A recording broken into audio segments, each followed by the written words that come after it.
Welcome to the Lubber's Hole. You are with Mike and with Ian, and together we are rereading the Aubrey Maturin novels of Patrick O'Brian. Mike, big episode this week. Remind us about last week. Tell us where we're headed in this final chapter. Oh, you bet, Ian. Yeah, last week we were in chapter 11 of Master and Commander, and we remember that Jack wrote his official letter on the Cacafuego action and presented it to Captain Hart. The Sophie refitted at Malta, and they learned that the Cacafuego had not been bought into the service. She'd also lost her cruising time and then was herself lost to the French while conveying the mail packet.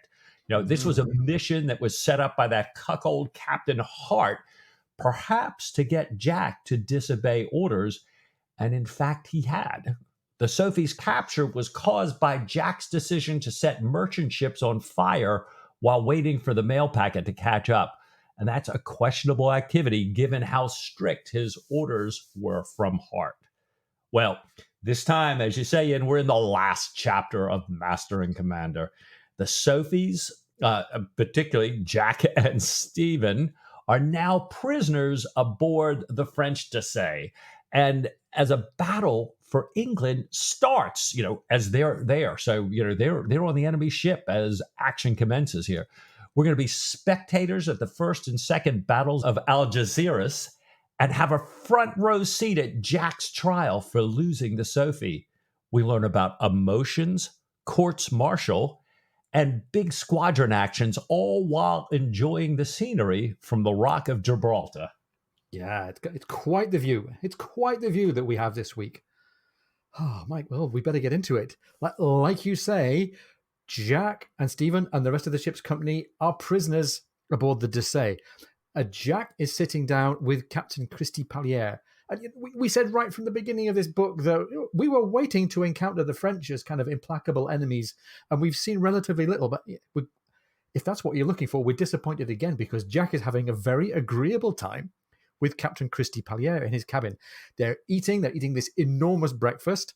They're looking at a drawing of the place where the captain says that he stays when he's visiting his English cousins in Bath. So very, very civilized, genteel conversation we're getting here from Christy Palliere. The ship is there in Algeciras Bay, right underneath the Spanish batteries, unwilling to come out yet to rejoin the Franco-Spanish fleet in Cadiz because of the large squadron that Rear Admiral Sir James Saumarez has at Gibraltar. He's got 6 74s and also an 80-gun ship.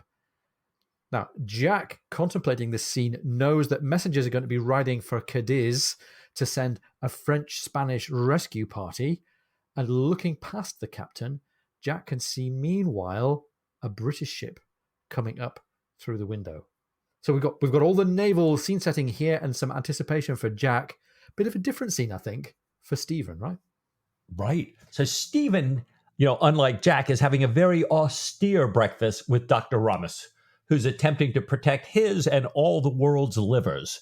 And O'Brian writes about the doctor, despite his having a harsh grayish yellow face, which looks incapable of pleasant emotion, Dr. Ramos had blushed and simpered when Stephen, upon becoming a prisoner under his care, had said, "Not the illustrious Dr. Juan Ramos, the author of the Specimen Animalium." And so here's this, wide red Stephen, another character drawn from history, albeit worked on a little bit. And, we've got a number of jokes here. Stephen, accompanies the doctor along visiting his sick bay patients, 4 of which were French seamen bitten by Lieutenant Dazil's dog. And they were quarantined in case the dog was mad. And Stephen, kind of reasoning to himself, says, if you're a Scottish dog and you bite a French seaman, that's not mad. It's just wanting indiscrimination while you're a prisoner, right? Oh. Very nice joke. And this guy Ramos, I mean, it's funny, Mike, every time I've read this book, I've just read past his name like it's just a character.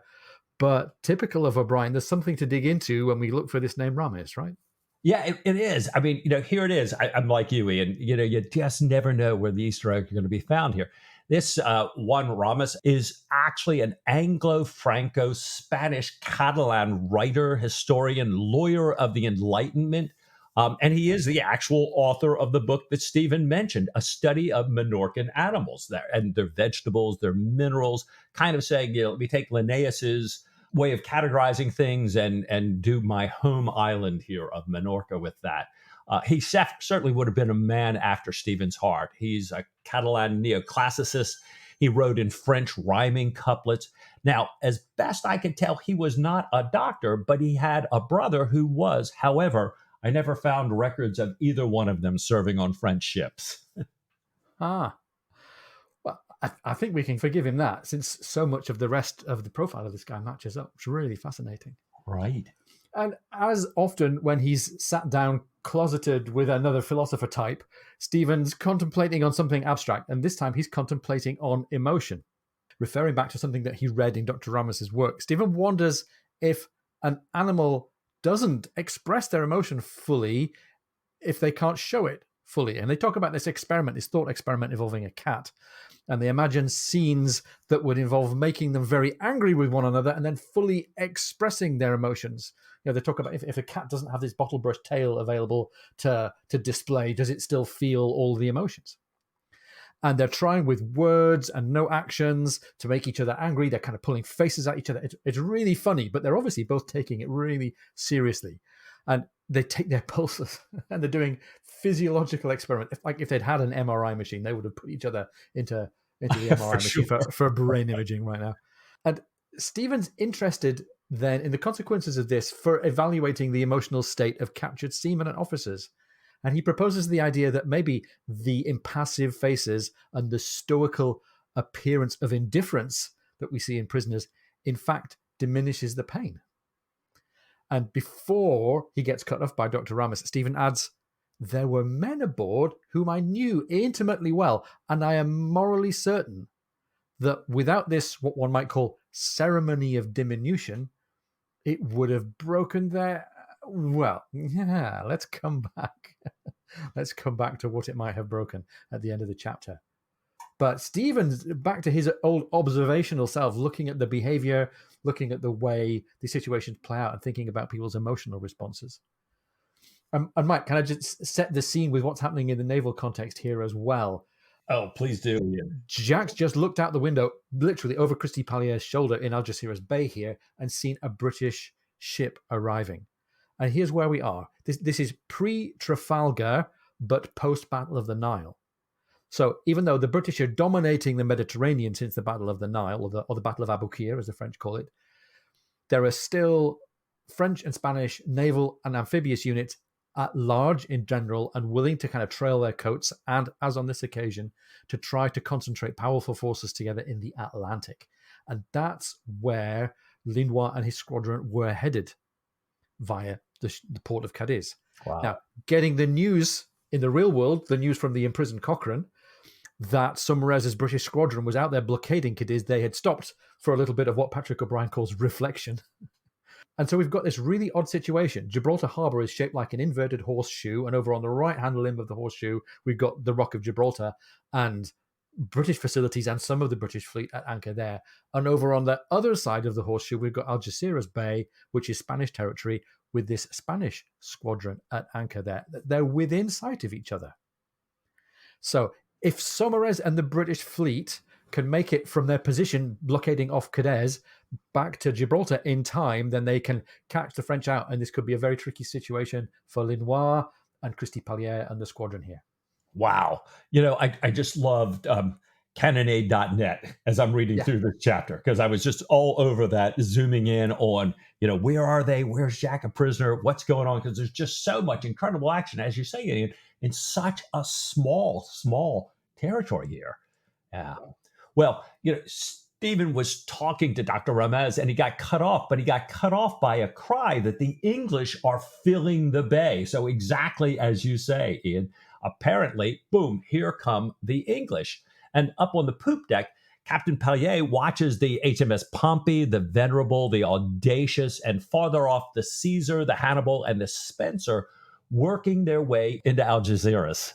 They're all 74s except Sir James's flagship the Caesar, which is an 80-gun ship of the line. And Pallier asks Jack if he thinks they'll attack. Jack says he's sure they will, and that given the size of the English force and the relatively small number of French vessels there, he really looks forward to returning the French's kindness in Gibraltar that night. So this is, you're talking about counting your chickens before they're hatched here.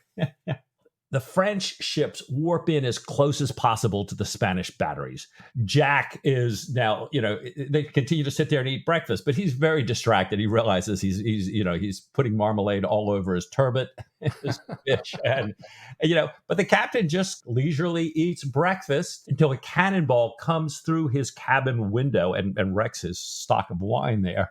And they all decide, perhaps it's time to head on deck here. So the English ships attempt to take up positions to fire upon the French and upon the batteries, but they're hampered by the dying wind. And now the Spanish gunboats come out, and unlike the English, they really know the reefs and these strong turning currents much better. They come out to start to rake the now anchored British. The English anchor for mutual support. Fighting intensifies. Jack decides, you know what, this is all well and good. I'm getting off the poop deck now. This is kind of where everybody's going to be concentrating fire.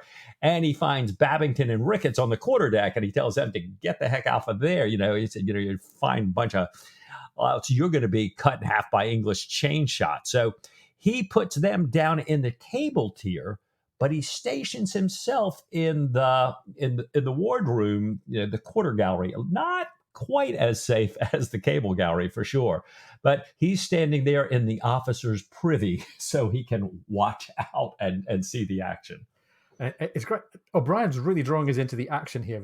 Maybe the slightly non-traditional point of view from the officer's privy, but anyhow, there are problems with the wind. This was a day of really calm, variable, patchy winds. There are problems with the wind. Some ships have had their springs shot away, which means that they can't maneuver around where they are sat at anchor. There are some ships out of position. 5 English ships are attacking 3 French ships, and they're doing well, despite the fact that they're also under fire from the Spanish artillery on the shore. Then the Hannibal goes after the French Admiral Lenoir, runs hard aground just opposite 3 heavy shore batteries. This is a really grim situation for the Hannibal, and we're going to see this play out as the day continues here. The Hannibal, continues to fire at the batteries and the French flagship, the Formidable, but Jack is worried as he's watching here. The Caesar comes down, starts battering the Indomptable, which is another one of the French squadron. The English give this signal to cut and wear, to cut their cables quickly and turn around quickly and engage the enemy more closely. Engage the enemy more closely, Mike. A classic signal hoist, favourite of Nelson's, and it turns out also favourite of Jack Aubrey in a book's time when he wants to host a signal at a ball at Melbury Lodge in Post Captain, but we're getting ahead of ourselves here. Anyhow, the French signal, in turn, is to cut and run aground. So with the wind now allowing the English to come into the bay, the French would rather wreck themselves or risk damage by grounding than risk total disaster being overrun by the English ships here in battle. The wind does now start to favour the French. All 3 ships are able to run aground. They can go straight dead downwind. The English, meanwhile, lose the wind, and they're becalmed in the bay here. Caesar, Audacious, and Venerable have no steerage. The surviving boats of the squadron head out to grab the shattered Pompey and tow her back towards Gibraltar. The Spanish batteries are continuing to fire red-hot shot. They're now manned by really top-class French gunners who've come ashore. That increases the volume of fire enormously. And even the Spencer, the last of this British squadron that's never come in so far, suffers cruelly from this artillery fire out in the bay. Fires break out on board the Caesar. The English squadron takes advantage of a brief puff of wind from the land and sets sail toward Gibraltar, leaving the stricken Hannibal at the mercy of the shore guns. And Mike, it seems like it's all over for the Hannibal here when her remaining mast comes down and she strikes her colours. Yeah, what an incredible action here! And how the fortunes change with a little bit of wind. Oh my God! Yeah, and by the way, we're going to say this all the way through this chapter. This is pretty much move for move exactly what happened in the real first battle of Algeciras, with the same ships and the same commanding officers, just without a pesky Aubrey standing in the quarter gallery. of the Right, discs. right, right. Glad that we have chamber pots and not outhouses. Right? I'd much rather watch it from the privy that way. So Jack comes back up, and seeing Jack, Christy Payet, the captain, says, well, it's been a busy morning. He is so understated. I just love this guy. But Jack sees all the damage there on the deck of the Desai, and he sees, kind of blood running in the scuppers there, and he says he hopes they haven't lost too many friends. Payet says that, more than he would wish. But Christie says that the other two French ships suffered much worse and lost their captains. They wonder what's happening on the Hannibal, who's now flying a reverse ensign. And Payet says that the French must have forgotten to take a tricolor when they boarded. But Jack looks over and sees a small fleet of boats coming from Gibraltar, who he assumes, seeing the reverse ensign, an emphatic signal of distress, think that the Hannibal is afloat again and needs help being towed off. Jack and Christy Payet are talking about this. Jack says, well, you know what? If you just fire a shot across the first boat, they'll turn back. And Payet, they line up the shot, but then he says, no, perhaps we won't fire. And then Jack watches, I'm sure painfully, as each boat full of these excellent seamen, highly skilled shipwrights and craftsmen from the dockyards over in Gibraltar are taken aboard the ships by the French and put into jail. So, they're just saying, come on. We're not going to turn them around. We're just going to take them all prisoner here. Yeah. And again, Mike, with the exception of Jack Aubrey saying, yeah, fire a gun, all of this, again, is exactly as it happened. The mistake or the misunderstanding over the ensign, the Hannibal being grounded, this is all how it played out for real in the first Battle of Algeciras. I kind of like O'Brien's trick that he often uses of not getting formulaic in his battles. He chooses a different point of view very often for showing us action. But interestingly, in this, the first Battle of Algeciras, and also coming later in this chapter, the second Battle of Algeciras, these novel, interesting points of view that he's showing us are actually exactly the ones that Cochrane had. Cochrane was aboard the Dessaix, looking out through the stern windows, exactly as Aubrey is here at the first battle. And we're going to see that the point of view for the second battle is going to be just the same. Fantastic. Mike, the battle is done. It's actually it's a French victory. We heard this from our friend Olivier a few weeks ago. This is one of the few outright French victories in the Napoleonic and Revolutionary Wars, and O'Brien has very graciously given it front and center position in this novel that he's written. The Sophies aboard the Dessaix are still prisoners. The Dessaix is still intact, although obviously taking a lot of a beating and taking some severe casualties as well. Christy Payet takes the Sophie's men ashore while his ship's crew get busy refitting and reworking the ship. All the officers from the English side are quartered in a large house in Algeciras overlooking the bay. So they're prisoners of war, basically. And Jack sees Captain Ferris of the Hannibal, the captain of the ship that had been grounded and suffered this real big pounding as she was grounded there in front of the Spanish guns. Ferris is a man that Jack has served with several times and had dined with the prior year, but Jack hardly recognizes him. He looks so aged, he looks kind of shrunken, and they sit and refight the battle together and discuss the French losses. And they get a little visual reminder here of what the Butcher's Bill has been like for the French despite their victory, as Stephen Maturin walks in covered in stiff, drying blood and joins them. He's been operating on the French and he's on his way now to go and help the Hannibals. Stephen, not knowing Ferris already, says, were you connected with the Hannibal? And Ferris says yes. He says that he'd struck his colours, and looking at Jack and Stephen, Ferris starts to sob. He's really breaking down here. And Ferris asks Stephen to come back later on, maybe when he's finished, and prescribe what he calls something in the poppy or mandragora line to get him over being so strangely upset. And Mike, this mandragora thing is interesting, first of all, because this sounds like the first moment that we've seen Stephen Maturin in the same room as somebody talking about using pharmaceutical substances to ease your mood, which is a thing that we might come back to. But also there's an interesting quotation, an interesting allusion lying behind this poppy and mandragora thing, right? Yeah, when he's asking for it, Ferris says, I say it would be such a terrible act to prescribe me something in this poppy or mandragora line. I was strangely upset today, I must confess. And I need, what is it? The knitting up of raveled care. And this knitting up of raveled care is from Macbeth, Act 2, Scene 2. So Macbeth has murdered King Duncan in his sleep, by the way, Yeah. and tells his wife about it. And then he hears this voice. Macbeth says, I heard this voice that, says, sleep no more. Macbeth does murder sleep. The innocent sleep, sleep that knits up the raveled sleeve of care.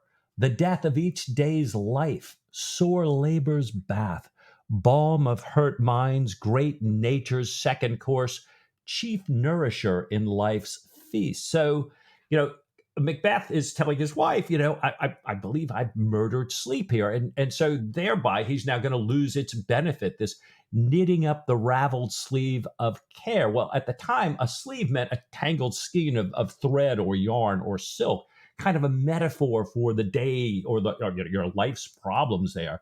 And so, usually we think, I'm going to kind of let me sleep on that. It'll help us get them straight, help us make life worth living. But without sleep, Macbeth, and by reference here, Captain Ferris, they're going to lose this bath of, kind of the day's labor, this kind of, we get in the hot tub, if you will, the balm, this nourishing dish of life's feast, kind of the most nourishing. So a great thing here to say, I'm going to be wrecked without this. Let me have this. And to your point of sticking a pin, Ian, I think Stephen may be listening here. Oh, well, yeah, this, well, as you say, we'll come back to this time and again in the canon here. It's great, isn't it? But by the way, brilliant writing from Shakespeare. Like, this guy is pretty good. He's got some game. Maybe Shakespeare's going to catch on. Well, if you want to have some fun, follow the use of sleep as a metaphor throughout Macbeth. Incredible. Wow. Talk about a bigger Easter egg and rabbit hole to go down. Yeah. And besides being traumatized by the immediate memory of this event that he's gone through, losing his ship, all the damage, all the casualties that he suffered, Ferris is also traumatized looking ahead. In addition to his present troubles, he knows that he'll be court-martialed when he returns. And Jack seems to want to make light of this. He said, you can't possibly be worried about that, given your conduct, given what happened. And we get this note of uncertainty and jeopardy that's going to be really important for us. Don't you be so sure, young man, said Captain Ferris. Any court-martial is a perilous thing, whether you're in the right or the wrong. Justice has nothing much to do with it. Remember poor Vincent of the Weymouth. Remember being shot for an error of judgment and for being unpopular with the mob. And think of the state of feeling in Gibraltar and at home just now. 6 ships of the line beaten off by 3 French and 1 taken, a defeat, and the Hannibal taken. Mm.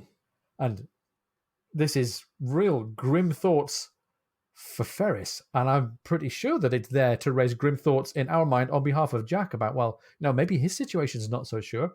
It's not very many chapters ago that the Admiral was telling Jack that, your career is not all that one could wish for, and you don't have the interest in the Admiralty that some other officers do, and you're on thin ice a little bit here. And the 2 examples that Ferris mentions are interesting as well. One of them is very famous, gives rise to a famous quote. That's Admiral John Byng back in 1756, so 50 years earlier. When the 7 Years' War broke out, Byng, who was an admiral, sailed with 10 ships of the line to Gibraltar with orders to stop the French in Toulon from capturing a fort on the island of Minorca. By the time Byng had got to Gibraltar, he discovered that the French were already there and besieging the fort. He had a council of war and decided against landing his troops and wrote to the Admiralty saying, I'm not going to do this because it's not going to stop the French. It would be a waste of manpower. And it all looked like that was okay because in due course the French did surrender at this fort. But Byng was summoned home, put under arrest, and a court-martial found against him. And even with reluctance, the court-martial found that because this was a charge of cowardice, he was sentenced to death. And this gives rise to this fairly famous quote from Voltaire in Candide, saying, in this country, meaning in England, it is good to kill an admiral from time to time pour encourager les autres, to encourage the others. And that's absolutely based on the story of Byng. So within living memory, we've had a senior, well-respected officer appearing to exercise good judgment, but still getting shot for it. The other example of Vincent of the Weymouth, Captain Vincent, a couple of years later than Byng, similarly discovered to his cost that the political establishment of the Admiralty had a low tolerance for any sign of slowness to engage the enemy. That's obviously present in the mind of Ferris. And Mike, I think it's present in the mind of Jack. It's certainly present in our minds as we worry on his behalf here. Yeah, there's no question. And I think that they're saying, too, that, it doesn't matter who you are, the interest that you have, the fact that you're an admiral. If things don't go well and the mood is grim, you could lose your life over this here. Yeah. Well, Jack hears this, but he assumes that Ferris's feelings are kind of like a wound from this recent action that he was in, a reaction to his ship grounding, his taking a beating for hours, being dismasted. And Ian, you had mentioned that this kind of, goes back a little bit to that great wound in Dylan's heart too. Yeah. This wound is really palpable, isn't it? And they're all trying in the different ways to make some sense of this. And I love in this passage that we get to right now how Jack and Stephen are talking about the prospect of a court-martial, and Jack is trying to play it down to Stephen. He's trying to say it's going to be okay. They're trying to keep each other okay as friends. There's going to be a passage later in the chapter as well where Stephen does the reverse for Jack and kind of comforts him and makes light of the jeopardy here. But even though we have this kind of downplaying, this very pragmatic downplaying of the risk by Jack Aubrey, what we're remembering, I think, as readers is the terrible trauma, the sobbing of Captain Ferris. And I'm really thinking this is not a guaranteed good outcome for Jack. He had a great outcome in the battle between the Sophie and the Cacafuego. What's he going to get in the final chapter of the book here? Is he going to get continued hubris, as you might say, or is he going to get a reverse? Yeah. So Stephen needs his education to be completed here. He asks Ferris, is this a real thing, this trial, or are you just talking about some imaginary or conceptual trial? And Jack says, no, this is a real thing. He goes on to explain about the rule of court-martial, says it happens to any captain that loses his ship. And Stephen says, well, Ferris did everything he could, so it must be a mere formality. And Jack says, in his case, yes. His anxiety is unfounded, a sort of waking nightmare. And I think Jack is therefore thinking, well, Ferris has nothing to worry about. In theory, it's just a formality, but Jack is certainly stopping and thinking about his own circumstances. He lost his ship. What might happen at the court-martial that he faces?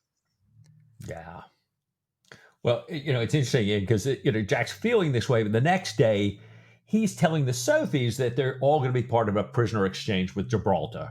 So they're all getting ready to head back across to the English side. And he thinks that the threat of court-martial may be less of a sick fantasy and more real. And this shadow, as O'Brien calls it, deepens as he crosses the bay and sits outside the admiral's office waiting to see him.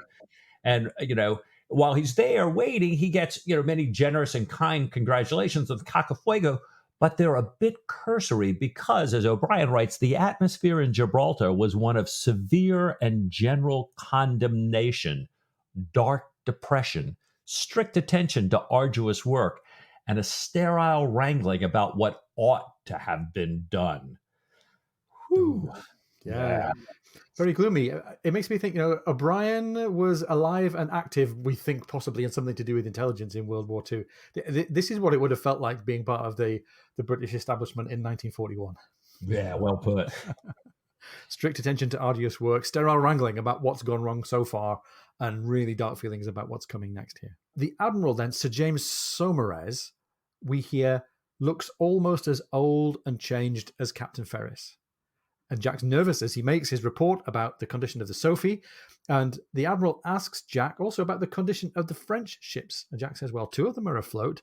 He doesn't know about the Formidable or the Hannibal, which has been captured. He's heard that Admiral Linois sent word to Cadiz yesterday asking the French and the Spanish there to come and fetch him out. Now, Sir James is concerned about this. He had reported that the French ships would not float again. And he thanks Jack and notes, meanwhile, that Jack is still wearing his sword. Jack tells him that the French captain, Christy Palliere, had been good enough to give it back to him. And Admiral Saumarez says, very handsome in him, although I am sure the compliment was quite deserved. I have little doubt the court-martial will do the same. But meanwhile, he goes on to say it's not proper for Jack to wear the sword as his badge of honor as a commissioned officer while he's waiting for his court-martial. He's pretty sure that they'll deal with this quickly. Ferris has got to return to England because he's more senior. The Admiral is sorry, meanwhile, that Jack is sat stuck kind of on parole waiting to be exchanged. He would love, Saumarez, to have Jack's help, given the poor state of the squadron, given all of this arduous work that we talked about that needs to be done. But Jack is honor bound not to fight against the French while he's on parole. The Admiral reminds Jack then that he's a nominal prisoner. He says, pray be discreet as you walk about the place.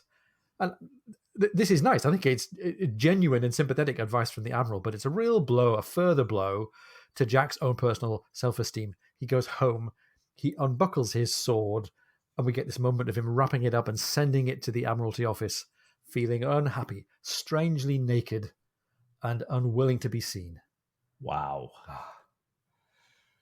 More jeopardy for Jack here. Yeah. I don't know, Ian. This is wearing on me a little bit. I mean, and I'm also thinking about, poor Captain Christy Payet with all his wines blown up by the English cannonball here. I think I need to go have a sip of something. Yeah, I'm off for a turbot and marmalade sandwich. Right. Brilliant. Let's take a quick break and we'll be right back.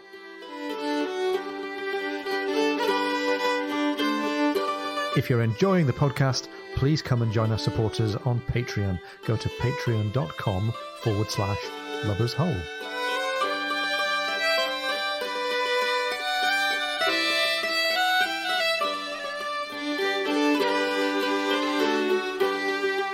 Welcome back. So we hope that you've had some company and even some solace during the mid-episode break. Can't say the same for Jack Aubrey. The days following him being set back on shore in Gibraltar on parole are miserable and lonely. And even though Jack walks about the place with his lieutenant, with his midshipmen, he hates not being able to help when every able-bodied man is working tirelessly to get the squadron ready for action.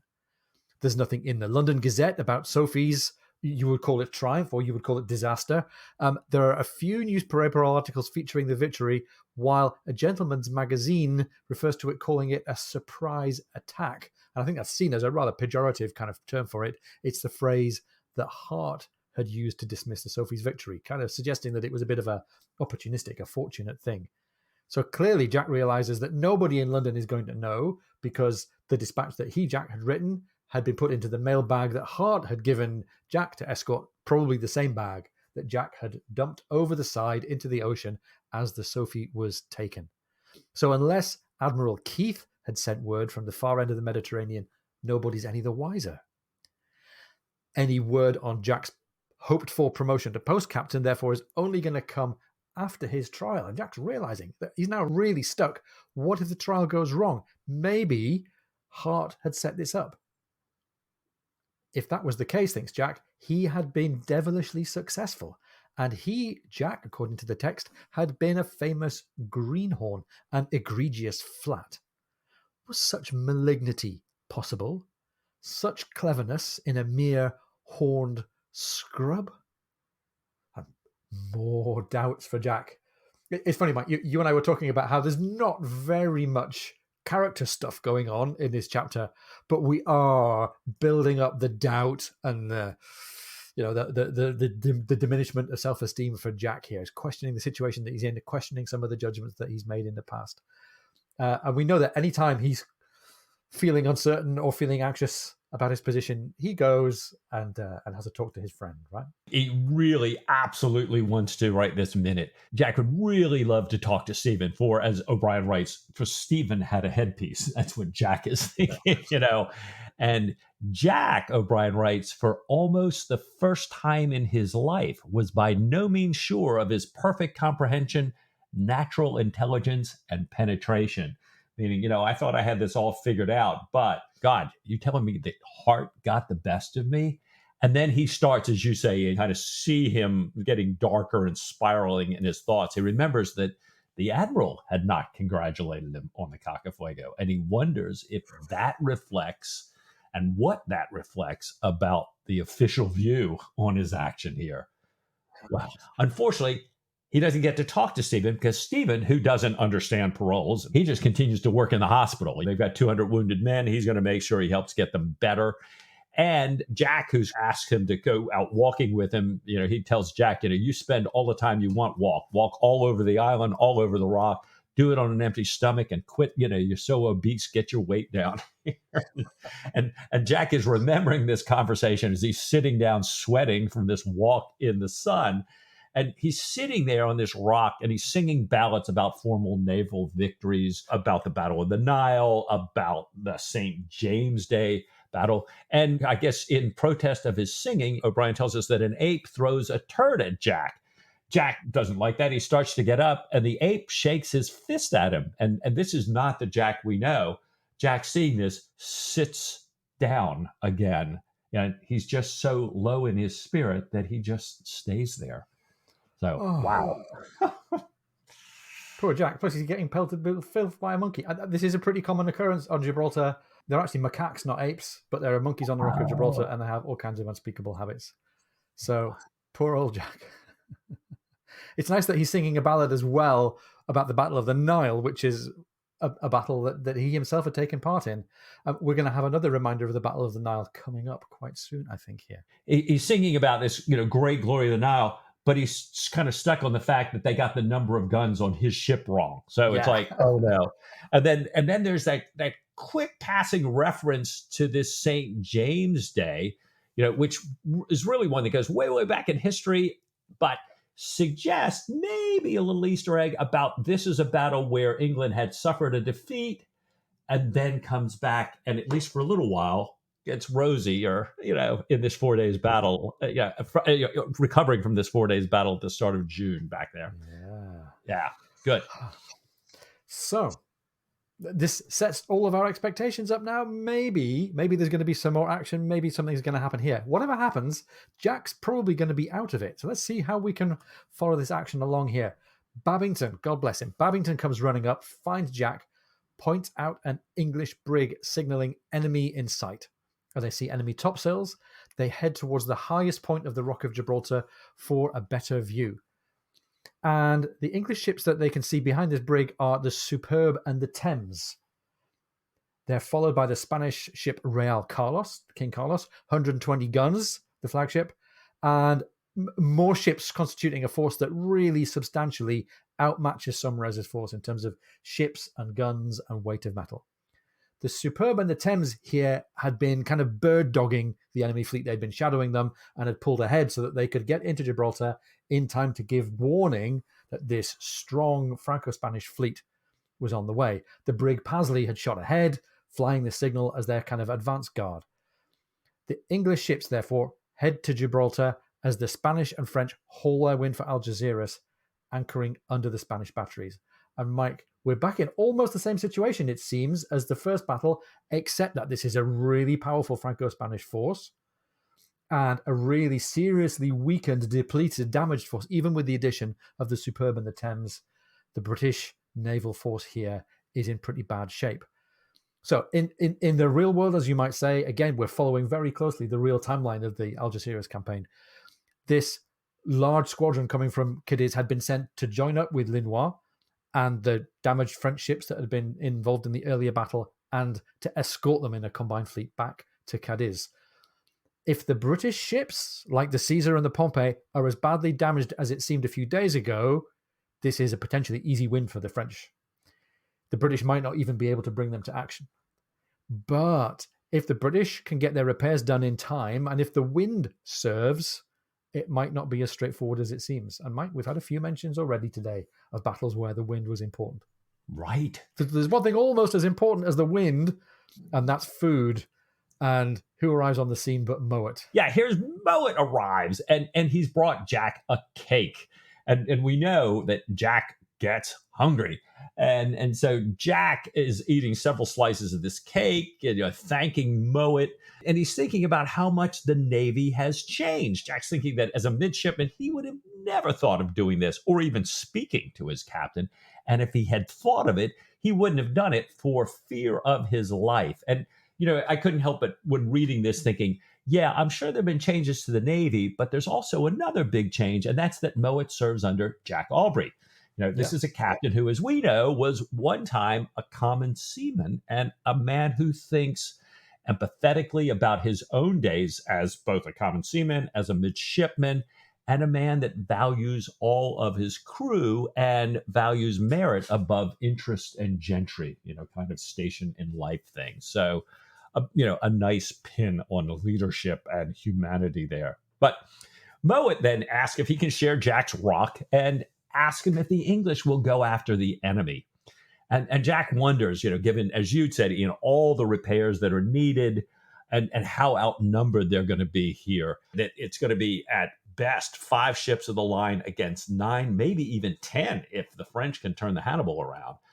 Maybe 376 guns on the English side to 700 plus on the French side.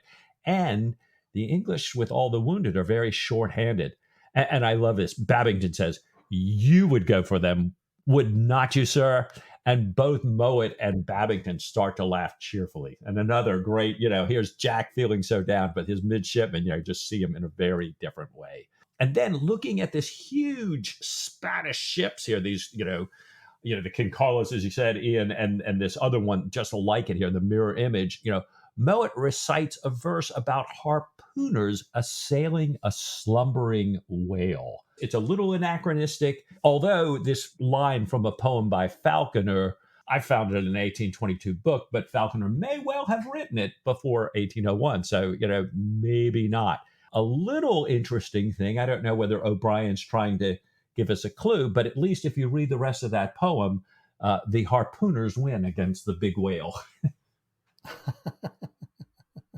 Well, a little spoiler there. All right, maybe we'll see, as you say. Yeah, it's an expression of hope on the part of William Mowat. Well done, Mowat. Well said. Yeah, and we're back into the world of the naval establishment trying to get itself re-equipped and turned around to go out and make some kind of an action against this Franco-Spanish force. The Caesars, the sailors aboard the Caesar, have asked themselves if they can be permitted to work day and night by firelight to get their ship ready for battle. And walking along in that firelight, Jack runs into Captain Keats, his 2 lieutenants, and a civilian. And Mike, this is the same Captain Keats who had very kindly stopped in the street to congratulate Jack for the Sophie's victory over the Cacafuego just a couple of chapters ago. And by the way, this repairing by firelight is absolutely what happened in the run-up to the Second Battle of Algeciras here in the real timeline. Keats says, "Come dine aboard with me." And Jack says, I need to be excused. I'm sorry, I can't. I'm due for a court-martial. I lost to Sophie. You, Captain Keats, are going to be sitting on the court-martial that's going to be in judgment over me. This is embarrassing for Keats. But the civilian tells Keats that Captain Aubrey is quite right. And later, Jack asks his friend, first time we're hearing properly about him, Heneage Dundas, of whom we'll hear much in the canon. He says, who was this civilian? With what appears to be a queer look, perhaps a trick of the fire, Dundas says, he's the new judge advocate. That means the civilian lawyer who's going to be overseeing the process of Jack's trial. So Jack's realizing that he's in company here with 2 people who are going to be vitally important in the judgment over him. Jack immediately calls back to mind the 10th Article of War. If any person in the fleet shall cowardly yield or cry for quarter, being convicted thereof by the sentence of a court-martial, shall suffer death. Wow. Boy, this sounds like the opening of the book. Remember these lines ringing out, right? Oh, well, day after day goes by, and Jack is watching these people working tirelessly on the ships. He's feeling guilty and melancholy because he can't help. They watch another French 74, the San Antonio, come into Algeciras. And there's incredible activity on both sides of the bay. The French are working hard. The British are working hard. And 2 days later, in a very favorable wind, that big combined Spanish and French fleet spends all morning, quite some time, coming out one by one, and they're towing the jury-rigged Hannibal. It's being towed by a French frigate. And by the time they're all out, the Caesar is actually ready to weigh, a remarkable recovery.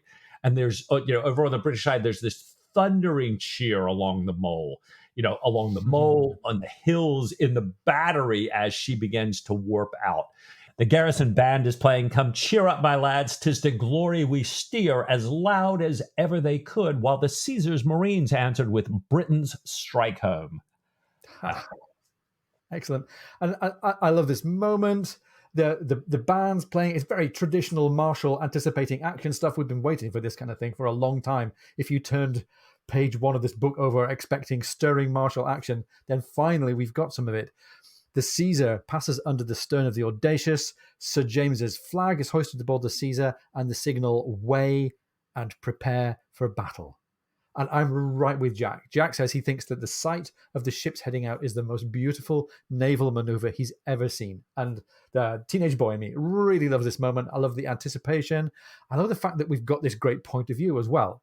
Even though Jack regrets that he's not part of the battle formation, we're going to enjoy being with him as he watches the preparations for this battle from way up here on the rock. He heads over to the hospital to get Stephen, and halfway there, they meet each other. Stephen says, "Have I missed anything? Has the battle started?" He's quite upset that somebody had carelessly cut their own throat in Ward B. Jack reassures him there's going to be no fighting for hours, he says, but he's sorry that he had missed this magnificent moment of the Caesar leaving. He says, "Come along, we'll stop at the house for telescopes and cloaks." Stephen agrees he's got more worldly thoughts in mind. He says, "Bring lots of ham so that we won't have to suffer any of your wry looks and short answers when hunger is calling later on." Stephen's very good, like always, at keeping his friend down to earth, especially when they're ashore together. Right. Too true. Where, they're climbing up the rock. Stephen's way ahead and telling Jack, stop stopping so often here. And as they're climbing up, they're kind of looking out where they can to see these 2 squadrons here. And Stephen really can't understand where they're headed and why particularly the Superb is not setting more sail. He wants them to go get them. Let's go get this battle started. And Jack explains that the Superb, Keats' ship, can't overrun the Admiral's ship. So she's got to slow down because she's such a superb sailor. Boom, boom, boom, right. And Jack points out, Stephen, did you hear that? That was a really witty remark here. And Stephen does not laugh here. But Jack says that the Admiral is not going to attack until the enemy is well out of the bay and can't double back. That the Admiral wants sea room so he can make a dash at them and try to cut out the rear of that Spanish Franco line if the wind holds. So, like we said before, this is not a guaranteed play either for the French or for the British Navy. It's all about the wind. It's all about how capable have the British managed to make their damaged ships, and how quickly can the Franco-Spanish fleet make their getaway. This huge enemy squadron, 9 ships of the line of 3 frigates, forms their line of battle. The 2 big Spanish first rates are in the rear, and it's going to be important that we remember that they're the ones that are in the rear. They're all head off sailing westwards. They're heading through the gut, the Gibraltar Straits. They're on the way to Cadiz, which isn't very far, to be honest, around the Atlantic coast of Spain, but it represents safety and the chance to concentrate their forces. The English squadron sends up a signal. The press of canvas aboard the ships doubles, and off they race after the enemy. 10 minutes later, as the sun is setting, the light fades from the day, they see the Superb, with Captain Keats, out ahead, studding sails out. There are lanterns that come up to the top of the rock that appear, and Jack and Stephen share some ham. So the worldly cares are being taken care of here. And Stephen says he's heard at the hospital that he's going to be tried himself for the Sophie's loss. And he now himself is turning round to grapple with the idea that actually he's got some personal liability here. And this is a nice little mirror image. As we said earlier on, Jack was trying to reassure Stephen earlier on, and now Stephen gets the chance to play down the risk as he thinks about it to Jack. Jack says the court-martial is called the Trial of the Captain, Officers and Ship's Company, and that number clearly includes Stephen. And he says the court will ask if the captain has any complaints against the officers, and the officers if they have any complaints against the captain. But he says only Jack's conduct is really in question. And Stephen does a really nice job for his friend of making light of it after all. He says, well, of course, I shall plead guilty at once, and I shall add that I was sitting in the powder magazine with a naked light at the time, imagining the death of the king, wasting my medical stores, smoking tobacco, and making a fraudulent return of the portable soup. What solemn nonsense it is, laughing heartily. I am surprised so sensible a man as you should attribute any importance to the matter. And I think Stephen really does believe this. I think he's trying to reassure his friend, and he uses this very dry, humorous tone to point out that that's how he's feeling about it.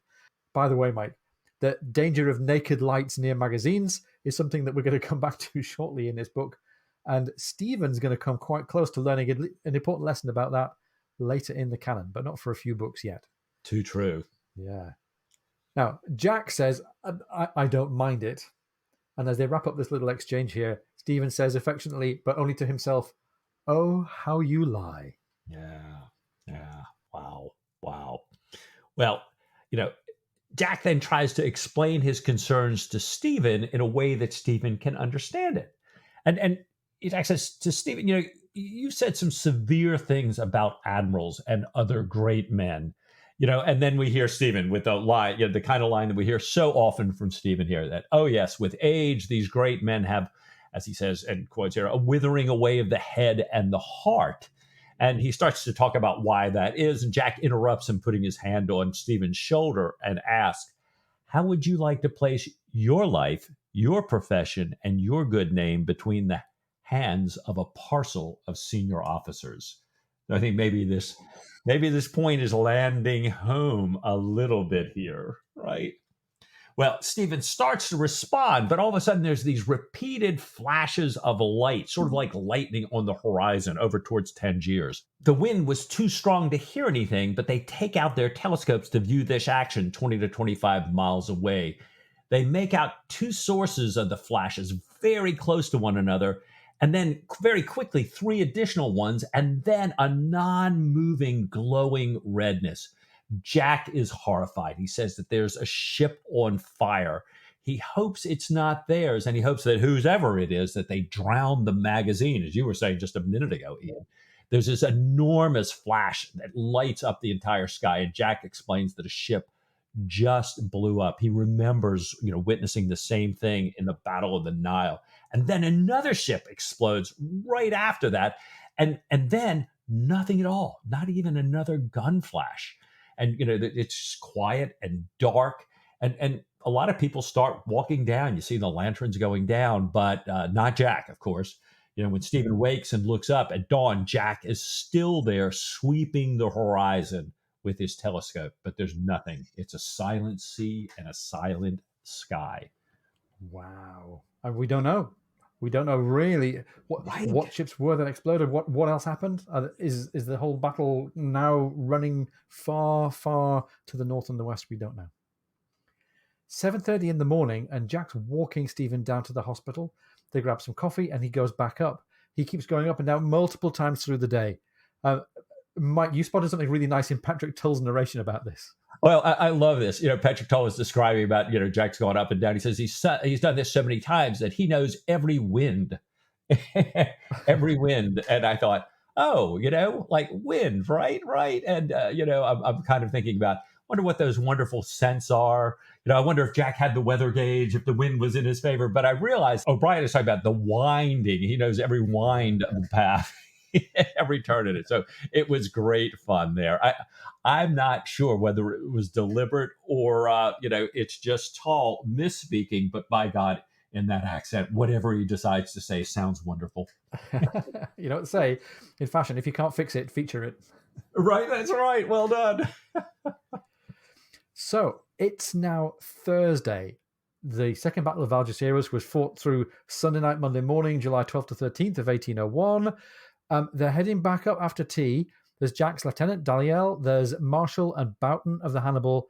They're running down, saying that the Calpe, this little brig, skippered by Jack's friend and our future friend, Henage Dundas, is coming in. And DL's little dog is running circles round and round them, barking. And we all know that animals are a signal of what's coming in O'Brien's books. And this dog seems to think there's something exciting up. Jack breaks through the crowd surrounding Dundas and then runs through the streets to find Stephen 5 minutes later, bursts in the door and shouts, "Stephen, victory! Come out at once and drink to a victory. Give you joy of a famous victory, old cock," shaking him terribly by the hand. Stephen wipes his scalpel, covers the Moorish hyena he's dissecting. At least it wasn't a human this time. Right. Covers the Moorish hyena, asks what happens, and Jack says, "Well, I'm going to tell you." And Mike, as we often get here, we get the results of great pieces of naval action told secondhand. Now, along the way, we get a bit of an Aubreyism here. Jack says, "I have a thirst like Achilles." And he says, no, Andromache. Now, Achilles, as all of you Homer scholars and readers of the Iliad will know, had a hunger, not a thirst, he had a hunger to eat out the heart of his enemy Hector. And Andromache was the wife of Hector. So I don't know if there's any significance. I don't think there's any mention of Andromache at any point having a thirst. This sounds like Aubrey having come up with a hero and then realizing he'd mistaken his hero, just switching it for another character whose name began with A. Jack says, Keats has borne the bell away, which is another really nice phrase. We are going to hear that in a song in a few books' time. The Bailey beareth the bell away. Bearing the bell away just means winning the day. A horse winning a race is often awarded a small bell. So the whole town is starting to pick up the news of this victory. They go down the busy celebrating street to find drinks. And with drinks in hand, Jack keeps on making toasts to victory. And Stephen says, come on, you've got to tell me the details. What exactly happened? He says, you would oblige me extremely by just giving the news with all the details. While you're still sober and can string a few words together. Jack says that Keats, you remember the captain of the ship that we saw shoot ahead. He's saying to Stephen, he came up with the two big Spanish ships at the rear just before midnight. He dashed between them, firing both broadsides. And then he kept going, shot right through them, leaving this thick smoke cloud between them. So they started firing at each other through the smoke and the dark.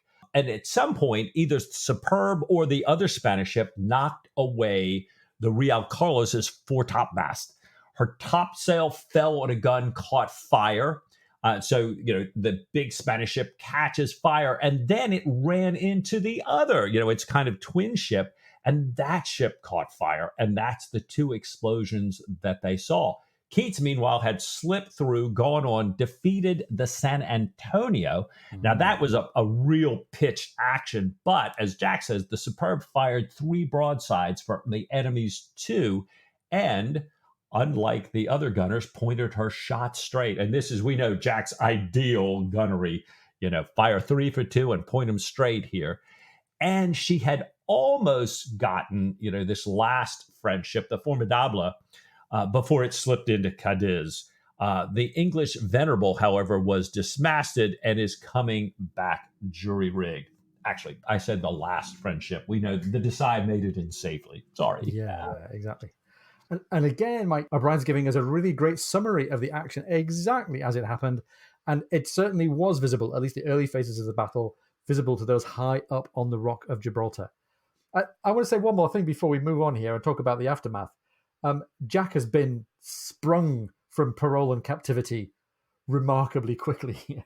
Now, this is in reality what happened to Cochrane as well. So we're not playing with history. But for those of us who've read Hornblower, like sometime early in the Hornblower series, I think it was in the first book, Midshipman or Lieutenant Hornblower is taken prisoner and spends like months and months as a prisoner of war on parole ashore with the Spaniards in Ferrol. And it was really grim, and it was a really important part of Hornblower's character. I feel a bit shortchanged. Yeah, Jack Aubrey's had a few agreeable dinners and climbed a rock, and now it seems like it's all over again. But maybe we might come back to the experience of captivity later in the canon. Anyhow, the scene changes now from the joy of celebration continuing on shore to the grave deck of the Pompey as the flag breaks out for courts martial to be held. Courts martial in the plural because there's not only Jacks, there are others as well. Each post captain who's going to form part of this court comes aboard looking as solemn as a judge. The first case to be heard by this court is a chaplain. We don't hear very much about what the offence is, but it all sounds pretty grim and discreditable. If half the general report of his conduct was true, says the text, there would be no hope for him at all. And this is the scene, and this is what they're aware of, Jack and his officers and midshipmen, as they sit waiting outside during that trial. Everyone has put their best uniform on, the best that plenty of prize money and the best Gibraltar outfitters could provide. Was it, asks O'Brien, out of respect for the court? Was it for the occasion? Was it a residual sense of guilt, a placating of fate? They spoke quietly, equably, glancing at Jack from time to time. And really nice little schoolboy touch here of Babington and Ricketts. They've got their trial. They've all brought their trial invitations in their pockets, like invitations to a party, like they need them to get past the bouncer or something. And Babington and Ricketts start doodling on them and scrawling out the words and changing them to obscenities. Mowat writes poetry on the back of his. Yeah, he would do, wouldn't he? And Lucock, the newly promoted midshipman, stares straight ahead. Stephen, meanwhile, is in his own little world, his own reverie here, watching the unsatisfied questing of a shining, dark red rat flea on the checkered sailcloth floor. We did say that there's just not much characterization, but boy, O'Brien can, in these tiny little, just a couple sentences, really get to the heart of some characters. I just love that, primary and secondary. Well, the door to the great cabin opens. Jack picks up his hat, ducks his head, walks in, followed by his officers. And then Jack stops right before the end of the court there and starts making his bows to the president and to the captains who will be sitting in judgment on him. The judge advocate reads this long authorizing judgment, kind of this big preliminary about why we're here and what's going on and everything. Stephen sits there and examines this beautiful cabin, much like the Desays, and thinks about how glad he is that the Desay is safe. Now, the judges' faces are, we said that the atmosphere was grave. They're even more grave now from the shockingly painful sentence of the last trial. And Jack is there looking at each of them. He knows 4 of the 6 captains that are sitting in judgment, Keats and Hood, Brenton and Grenville. And as he's looking at them, he wonders if Grenville's winking at him with his one eye. But he decides, no, that certainly wouldn't be proper. He must just be blinking here. And then the president of the court, Captain Sterling, Jack thinks he looks 20 years younger since the victory, but he still has his drooping eyelids and his impassive face. Now, there are 2 other captains, which Jack only knows by name, but he notices that one is just sitting there drawing, scribbling, kind of not paying any attention. And Jack starts getting angry. Now, I just want to pause on the makeup of the court here, because there are people in this court that we've either met in the canon or are real true-to-life characters, or both. Captain Keats, we've already heard about in a couple of different settings. Grenville was that other officer that Jack had bumped into following the Sophie's victory. Hood went on to become a famous admiral and had a famous World War II British battleship named after him. And Brenton is really interesting. Captain Jaleel Brenton was well known to Thomas Cochrane and had been Saumarez's flag captain aboard the Caesar in the battle. But O'Brien borrowed his name because it was such an odd-sounding name. O'Brien gave his name also to a very officious American civil servant who showed up in The Fortune of War to interrogate Jack Aubrey. And the coincidence of the 2 names in Jack Aubrey's mind gave rise to his great comic moment and confusion verging on disaster for Jack. But like, we're getting ahead of ourselves. Right. Meanwhile, we've got some really odd behavior going on here. We've got the captains who are part of the court-martial seem to be kind of doodling or looking a bit serious or even a little bit sleepy. The judge advocate, this civilian that Jack had bumped into earlier on, starts to drone on to universal indifference, reciting the details about the Sophie on the day in question. Stephen has a bad view, I think, of lawyers, or at least he has that view confirmed here. Stephen thinks that this man loves his job, gabbles on as lawyers like to do, even when no one understands. Stephen notices that Jack has started to relax his rigid posture, but is now looking sullen. Dangerous, oddly still. Jack's got his head lowered down, his feet are sticking out in this very dogged way. And Stephen is about to try and intervene here and help Jack out. But I think you made this nice point earlier on, Mike, that maybe this is also an echo back to Dr. Ramis and Stephen earlier on, reflecting on the outward physical signs of emotion. And Jack is feeling this, and he's having to find some outlet for it with his body language here. If Jack was a cat, he'd want to arch his back and bristle out his tail like a bottle brush. And Stephen, wanting to damp down these emotions, wants to put that board across the cat's back and shave his. He's trying to tell Jack, don't give in to this because you're feeling it more and more strongly, man. Yeah. And Stephen, we learned, had a really strong premonition that disaster might be close at hand. And as the judge advocate gets into the part about inquiring into Jack's conduct, Stephen passes a written note to Jack and says, nothing would give H, meaning heart, nothing would give H greater pleasure than an outburst of indignation on your part at this moment. And Mike, we never really know how much impact this has, but we know that Jack receives it and reads it and gives a sort of jerk of the head by way of acknowledgement back to Stephen. Yeah. And what we do know next is that the president asked Jack to recount the circumstances of the Sophie's loss. And O'Brien writes, Jack rose to his feet, looked sharply along the line of his judges, drew his breath, and speaking in a much stronger voice than usual, the words coming fast with odd intervals and an unnatural intonation, a harsh, God damn you voice, as though he were addressing a most inimical body of men.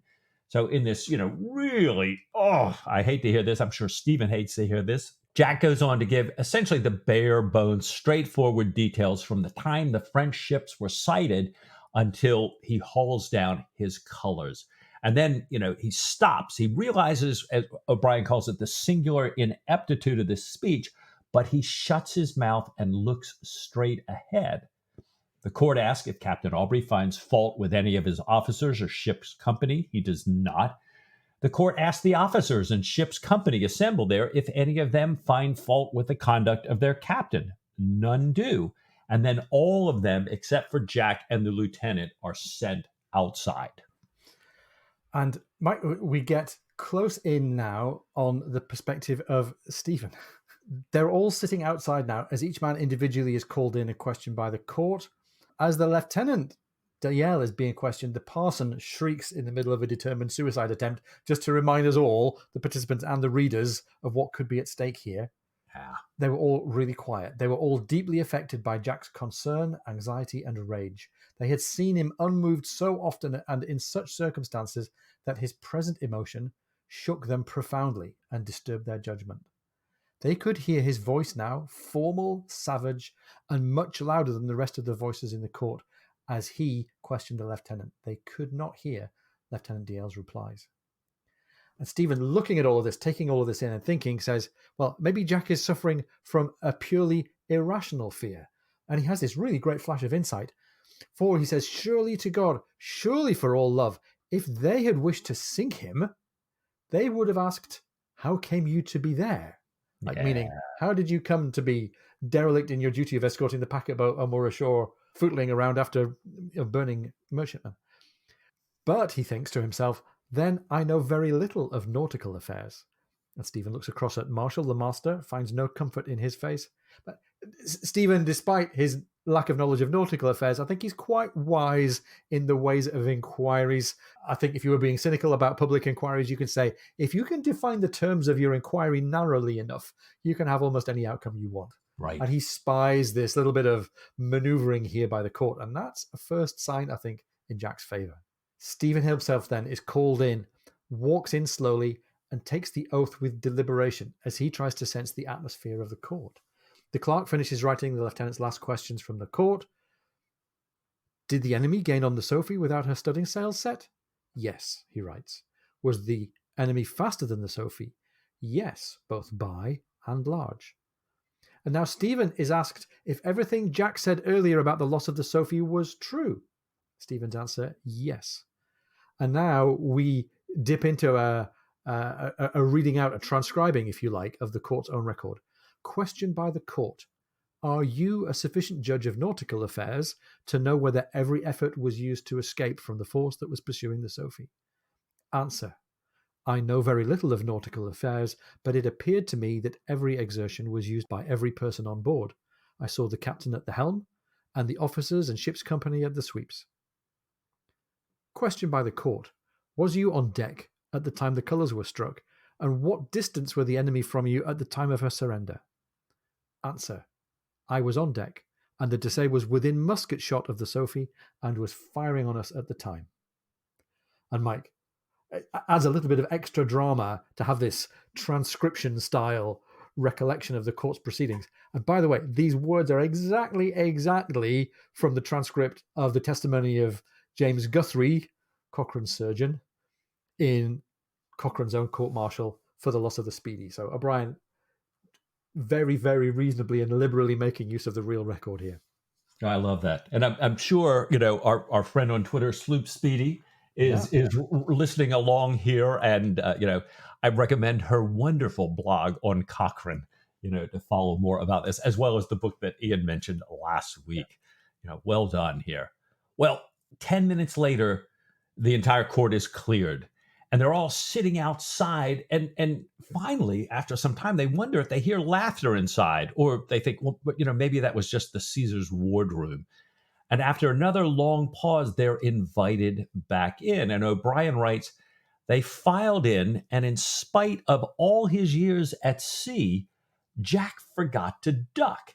He struck the lintel of the door with a force that left a patch of yellow hair and scalp on the wood, and he walked on almost blinded to stand rigidly by his chair. So, what a scene here. Jack, who, I'm sure this is all second nature to him, is so shaken here that, bam, he has, hit his head just like a lover here. And the judge advocate starts this long formal reading, kind of summarizing all the proceedings before getting to handing down the sentence. And he drones on, but the ringing in Jack's head makes it impossible for him to hear him. And his eyes are watering so badly that he can't see him. And finally, the judge advocate reads out, the court is of the opinion that Captain Aubrey, his officers, and ship's company used every possible exertion to prevent the king's sloop from falling into the hands of the enemy, and do therefore honorably acquit them, and they are hereby acquitted accordingly. He says this, but Jack, because of pounding this head, hears none of it.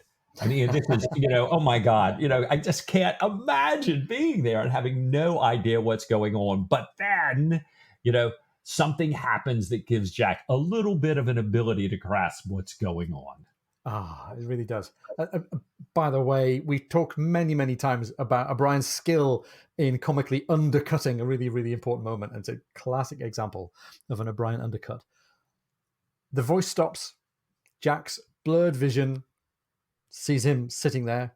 Jack shakes his head, compels his faculties to return. He sees the smile on Keats's face and sees Captain Sterling picking up Jack's sword with the hilt towards Jack.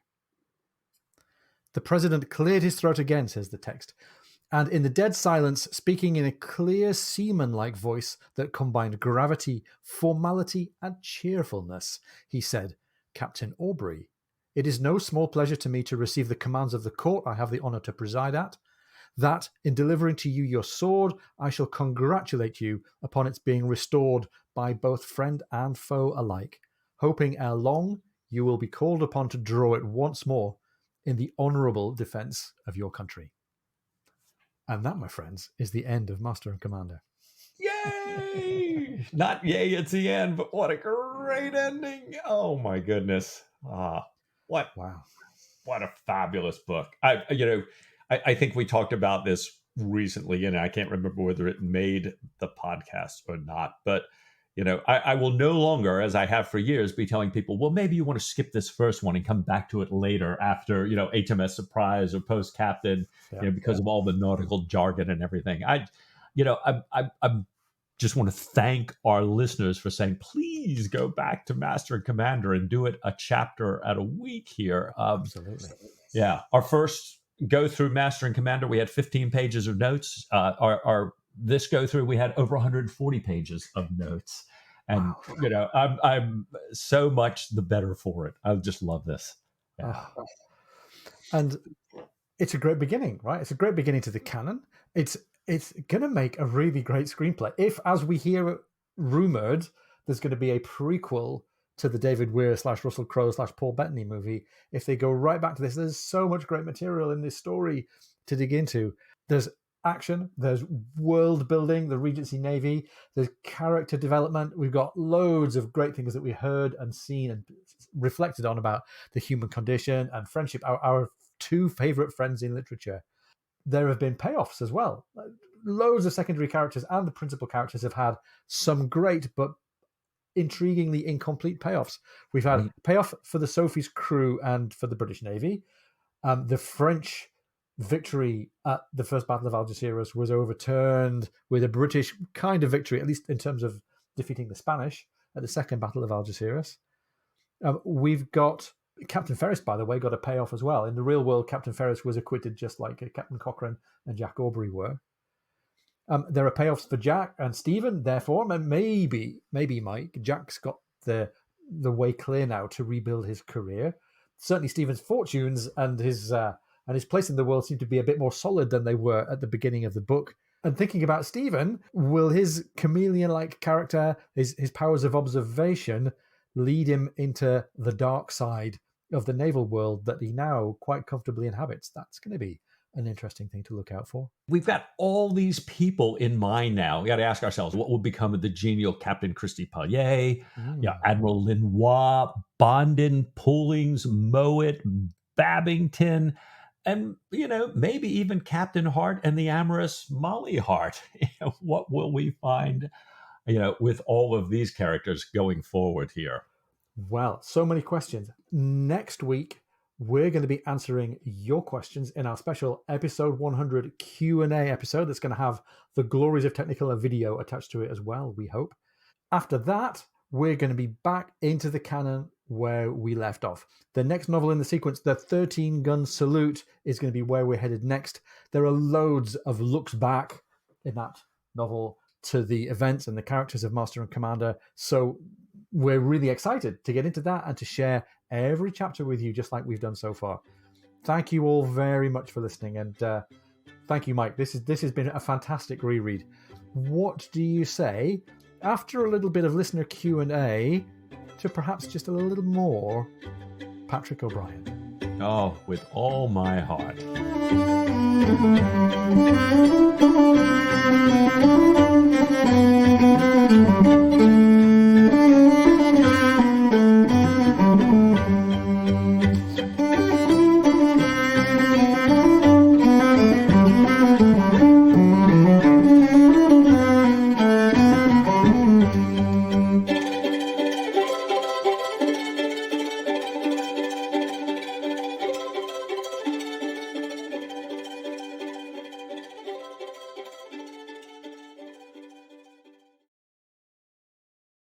And that's food.